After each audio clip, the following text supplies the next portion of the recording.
नमस्कार दोस्तों, आप सभी का स्वागत है आपके अपने चैनल मंशा जगत जननी में। दोस्तों, आज हम निर्जला एकादशी व्रत कथा के बारे में जानेंगे। निर्जला एकादशी व्रत हिंदुओं में सबसे अधिक प्रचलित व्रत माना जाता है। वर्ष में 24 एकादशियां आती हैं, किंतु इन सब एकादशियों में ज्येष्ठ शुक्ल एकादशी सबसे बढ़कर फल देने वाली समझी जाती है, क्योंकि इस एक एकादशी का व्रत रखने से वर्ष भर की एकादशियों के व्रत का फल प्राप्त होता है।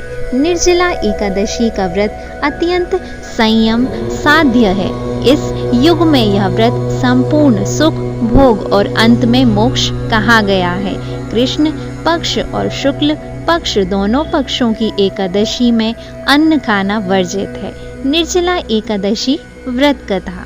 निर्जला एकादशी व्रत का पौराणिक महत्व और व्याख्यान भी कम रोचक नहीं है। जब सर्वज्ञ वेदव्यास ने पांडवों को चारों पुरुषार्थ धर्म अर्थ काम और मोक्ष देने वाले एकादशी व्रत का संकल्प कराया था, तब युधिष्ठिर ने कहा, जनार्दन, ज्येष्ठ मास के शुक्ल पक्ष में जो एकादशी पड़ती है, कृपया उसका वर्णन कीजिए।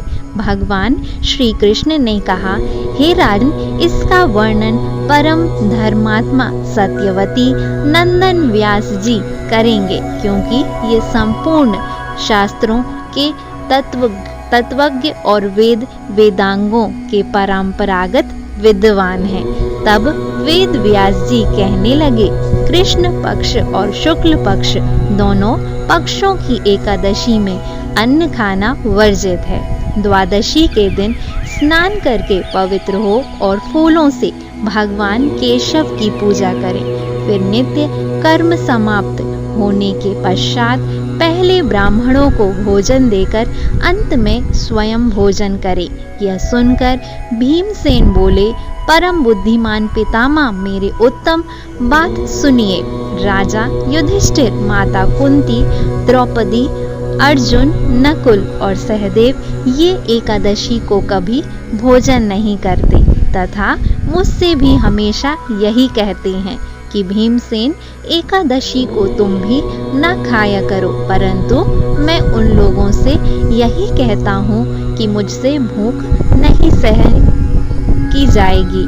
भीमसेन की बात सुनकर व्यास जी ने कहा, यदि तुम नरक को दूषित समझते हो और तुम्हें स्वर्ग लोक की प्राप्ति अभिष्ट है, और तो दोनों पक्षों की एकादशियों के दिन भोजन नहीं करना चाहिए। भीमसेन बोले, महाबुद्धिमान पितामह, मैं आपके सामने सच कहता हूँ, मुझसे एक बार भोजन करके भी व्रत नहीं किया जा सकता, तो फिर उपवास करके मैं कैसे रह सकता हूँ। मेरे उदर में व्रक नामक अग्नि सदा प्रज्वलित रहती है, अतः जब मैं बहुत अधिक खाता हूँ तभी यह शांत होती है।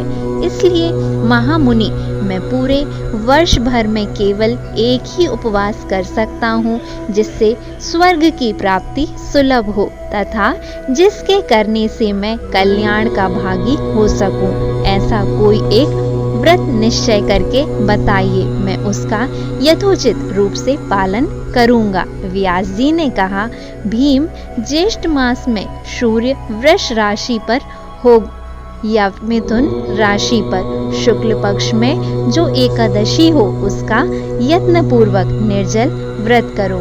केवल कुल्ला या आचमन करने के लिए मुख में जल डाल सकते हो, उसको छोड़कर किसी प्रकार का जल विद्वान पुरुष मुख में ना डालें, अन्यथा व्रत भंग हो जाता है। एकादशी को सूर्योदय से लेकर दूसरे दिन के सूर्योदय तक मनुष्य जल का त्याग करें तो यह व्रत पूर्ण होता है। तदनंतर द्वादशी को प्रातः काल में स्नान करके ब्राह्मणों को विधि पूर्वक जल का सुवर्ण का दान करें। इस प्रकार सब कार्य पूरा करके जितेंद्रिय पुरुष ब्राह्मणों के साथ भोजन करें।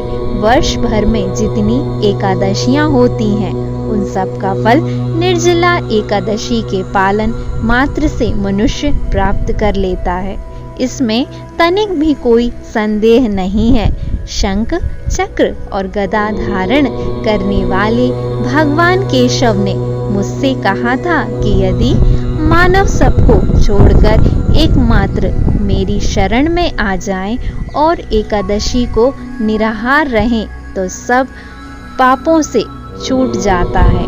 एकादशी व्रत करने वाले पुरुष के पास विशालकाय निकराल आकृति और काले रंग वाले दंड पाशधारी भयंकर यमदूत नहीं जाते।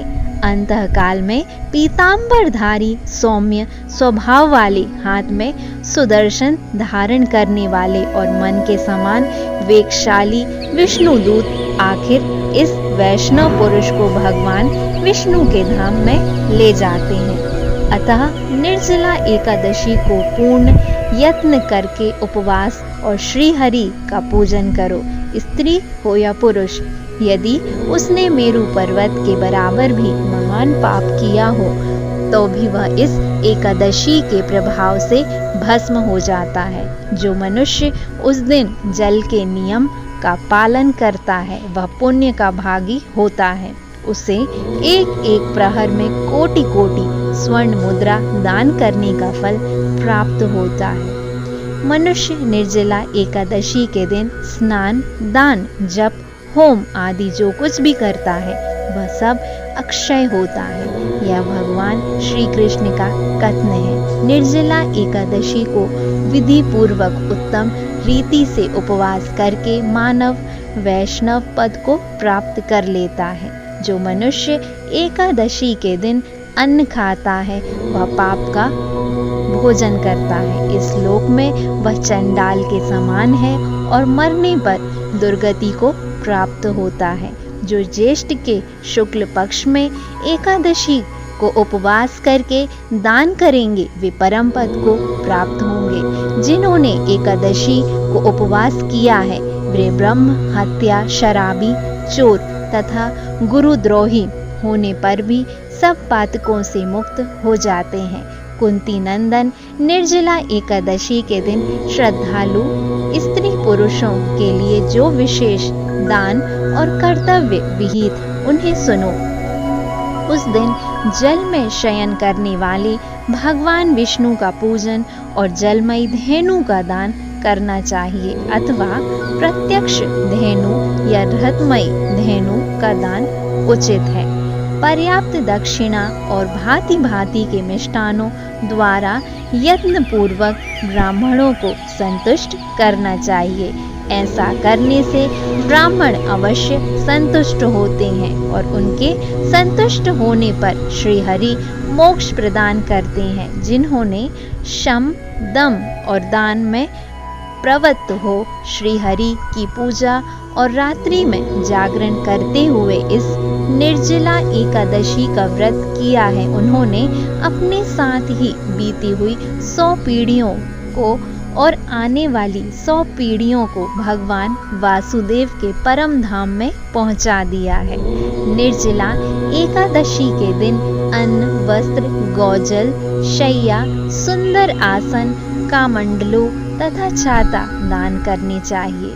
जो ज्येष्ठ तथा सौपात्र ब्राह्मण को जूता दान करता है वह सोने के विमान पर बैठकर स्वर्ग लोक में प्रतिष्ठित होता है। जो इस एकादशी की महिमा को भक्ति पूर्वक सुनता है अथवा उसका वर्णन करता है वह स्वर्ग लोक में जाता है। चतुर्दशी युक्त अमावस्या को सूर्य ग्रहण के समय श्रद्धा करके मनुष्य जिस फल को प्राप्त करता है वही इस फल इसके श्रवण में भी प्राप्त होता है। पहले दंत धावन करके वह नियम लेना चाहिए कि मैं भगवान केशव की प्रसन्नता के लिए एकादशी को निराहार रहकर आचमन के सिवा दूसरे जल का भी त्याग करूंगा।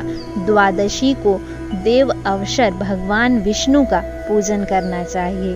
गंध, धूप, पुष्प और सुंदर वस्त्र से विविध पूर्वक पूजन करके जल के घड़े के दान का संकल्प करते हुए निम्नांकित मंत्र का उच्चारण करें। संसार सागर से तारने वाले हे देव ऋषिकेश, इस जल के घड़े का दान करने से आप मुझे परम गति की प्राप्ति कराइए।